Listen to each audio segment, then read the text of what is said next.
Heading into the 2020 NFL season, which New York Giants player has the most to prove? Hit the comments below, folks, and let us know who's on your mind.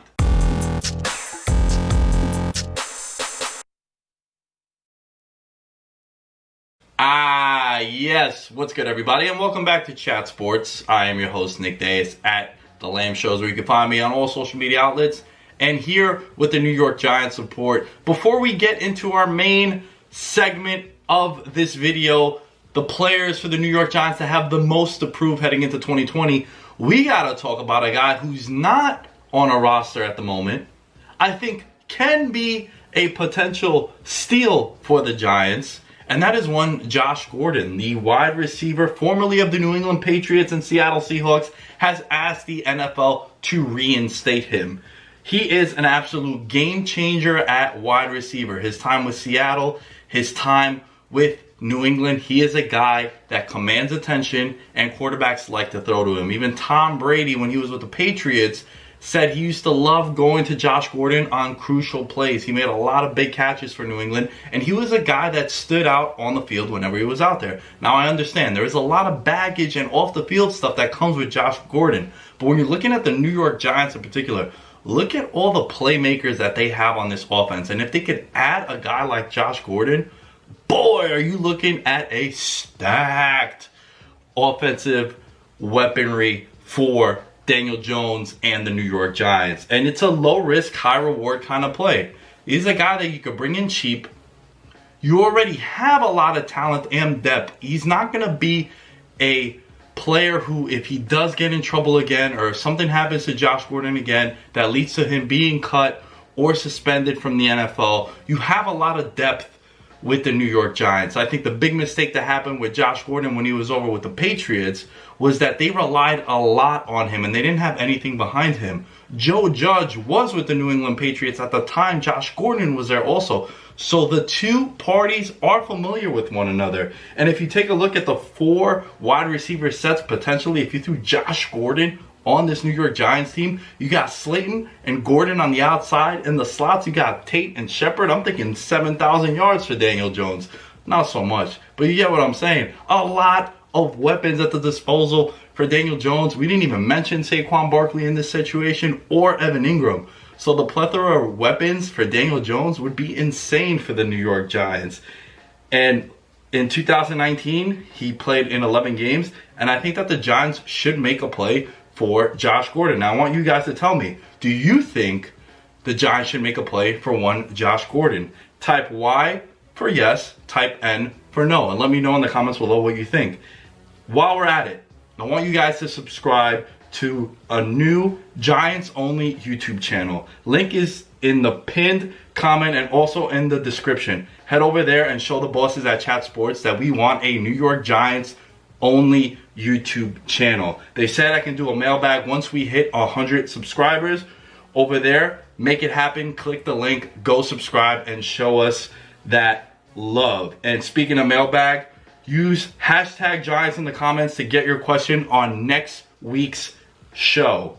Now, let's get into the main focus of this video here today. And it is the 5 players with the most to prove for the New York Giants heading into 2020. And let's get right into it. Second-year quarterback out of Duke, the number 6 selection in the 2019 NFL Draft, Mr. Daniel Jones. He has been given the keys to the franchise. Eli Manning is no longer there. The Giants didn't draft a quarterback in the NFL Draft. Didn't bring anyone in.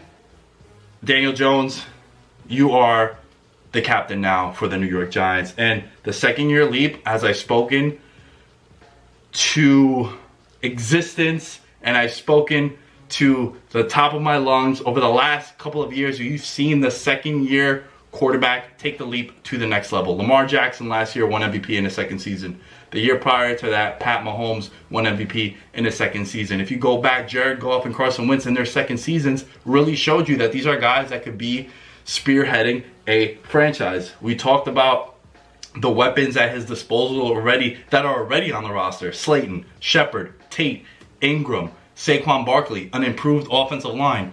Everything is set up for Daniel Jones to have a gigantic season and to prove that he is the guy moving forward. For me, a franchise quarterback is a guy that could have the keys to the kingdom for the foreseeable future, a decade-plus starter, and he addresses the biggest position in all of professional team sports.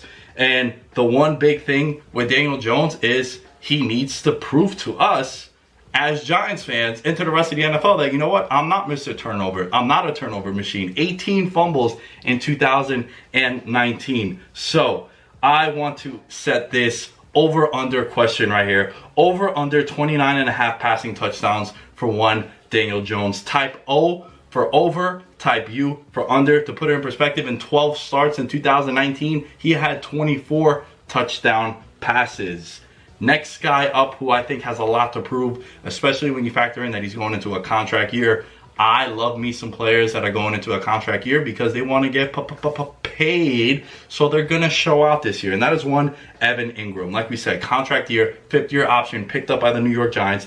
I think, especially when you look around the NFL, last year in the Super Bowl, San Francisco, Kansas City, 2 premier hybrid all-pro tight ends, Travis Kelce, George Kittle. I think, along with Zach Ertz, Evan Engram is just below in that tier. And the one thing that's holding Evan Engram back is that he doesn't play a lot. This is a guy who, in the last 2 years, has only played in 14 games for the New York Giants. He has shown that he has tremendous chemistry with Daniel Jones. Just take a look at that Tampa Bay Bucks game last year where both of them went absolutely ballistic. He is a matchup nightmare. He's a guy who runs a sub 4.4 40-yard dash time coming out of the combine out of Ole Miss. And I think he is that new breed of tight end that I mentioned, that you could split out wide, you could put him in the slot, he could block also. I think his blocking is very, very underappreciated with the New York Giants. But I'm setting the over-under at 11.5 games started this year. And I want you guys to use some emojis. Give us a thumbs up if you think, yes, he's going to go over that start total, or give us a thumbs down if you think he's not going to be able to do it. And like I said before, he started just 14 of the 32 possible games in the last 2 seasons with the New York Giants. So I'm expecting a monster year for Evan Engram. I'm expecting a monster year for this entire offense for the New York Giants. But it's going to start first with Daniel Jones protecting the ball, and second with Evan Engram, he needs to be healthy. I cannot emphasize that enough, because your best ability as an athlete is your availability. And if you're not out there, it doesn't matter how much you get paid or how good you are, you need to produce, you need to be there. Another guy that's going to need to produce and need to be there is one James Bradbury, coming in from the Carolina Panthers, familiar with Dave Gettleman, their tenure together with the Carolina Panthers, the big free agent get for the New York Giants, 3-year, $45 million contract. I thought it was the biggest defensive position of need for the New York Giants this offseason, and they addressed it going out and grabbing, arguably, along with Byron Jones, 1A, 1B, the best available cornerbacks in the entire free agency class. He's expected to be the lockdown corner for the New York Giants. And you take a look at this division, there are some very, very talented wide receivers. I love me some Terry McLaurin down in Washington. We know about Amari Cooper, CeeDee Lamb, and Michael Gallup in Dallas. Eagles still have Alshon Jeffrey, Deshaun Jackson, and they addressed the wide receiver position in the draft. So there's a lot of guys that he's going to have to be guarding up on. But look, this is a guy who twice a year, on 3 different occasions, would have to guard Michael Thomas, Julio Jones, Mike Evans. So he's not afraid of a big moment or to matching up against some of the premier wide receivers in the entire NFL. And that's exactly what the New York Giants are expecting him to do. When you bring in a guy like that, $15 million per year, you better be ready to square up against some of these better wide receivers. And in 4 seasons, he's had 8 interceptions, but I think that's a little misleading, because Carolina, a lot of times they would put him out on the island and teams will not throw in his direction. I think James Bradbury is a very, very underrated signing for the New York Giants, and it's a very, very important one. So I want you guys to go in the comments below and let me know. Type over or under in all caps. Let's go 3.5 interceptions for one James Bradbury this year. I think it's possible. I think it could happen. And I think he has potential to be an all-pro this year. Yes, I went on and said it. I love me some James Bradbury. I've come around on him, and he needs to have a monster year, because there's a lot of holes for this New York Giants defense, but that secondary might be something that could keep the Giants afloat in a lot of football games this year. Another guy who needs to try to keep someone afloat is Daniel Jones. Daniel Jones needs to be kept afloat by one Nate Solder. Nate Solder is one of the highest cap figures for the entire New York Giants roster. That is $19.5 million in 2020. Big pressure at left tackle protecting Daniel Jones, right? Daniel Jones had 18 fumbles last year in 2019. A lot of that was because a lot of pressure coming over from the blind side of one Nate Solder. He had a disappointment campaign so far with the New York Giants the couple of seasons that he's been there. Look, when you come in and you're paid as the most expensive left tackle in all of professional football at the time, you got to produce, man, and he just hasn't produced yet. And it's been a disaster for the New York Giants. But I think this is a very, very important season for Nate Solder and the New York Giants. But in particular, when you look at what's projected for Nate Solder in 2021, $20.5 million cap hit if he's on the roster with the New York Giants come 2021. And the Giants are going to need to make a big decision on him, because next offseason, they're going to have to make a decision on Leonard Williams, Dalvin Tomlinson. Saquon Barkley might hold out potentially so he could get re-up with a new contract. That's also along the time of when a running back heading into his fourth season would be asking for more money. So this is a big, big year for Nate Solder. And if the Giants want to be good, the offensive line is going to need to be able to open up holes for Saquon and to keep Daniel Jones protected and upright. So Nate Solder got a lot of pressure. In 2019, he allowed 11 sacks. Let's go over under 11 sacks this year. Type more if you think there'll be more than 11 sacks, and I hope no one says more, please, for my sanity, or type less in all caps if you think that he'll allow less than 11 sacks. So it's a very big decision for the New York Giants, and I think Nate Solder is really going to have to put his money where his mouth is and ball out so he could get some more money in 2021. Last but not least, a guy who I'm very hesitant to make a decision on. I like him as a player, but it's one of those things where when he gets paid, I don't like him as much. And I also think he's an outdated linebacker, and that is one Blake Martinez. New York Giants, for as long as I've been making videos, I always complain about the linebacking core. Hell, they haven't had a linebacker in a very, very long time that's productive. They bring him in from Green Bay, and the one thing that he does bring to the table is durability. Started 48 of 48 games in his last 3 seasons with the Green Bay Packers. Over 140 tackles total in each of the last 3 seasons. 3-year, $30 million contract coming over. They need a leader on this defense to emerge. And Blake Martinez, based on his track record, is going to be out there every single Sunday. And he needs to be that captain spearheading the defense for the New York Giants. The one big issue that I have with Blake Martinez is that he's not really the linebacker you want in 2020. He's a first and second down linebacker. He is not that good per PFF in pass coverage, especially guarding running backs out the backfield. And it's going to be an issue with the Giants in that position that he is in at the linebacking core, covering some of these backs coming out the backfield. And I think it's very, very important that he improves in that, because nowadays you need to be a linebacker that comes up and can hit and make tackles, but also cover running backs and tight ends out the backfield. So let's go over under 145 tackles in 2020 for one Blake Martinez. Type up if you think it's going to go over that, or type down if you think it's going to go under that. And once again, let's just take a list at the 5 players I think that have the most to prove in 2020 for the New York Giants.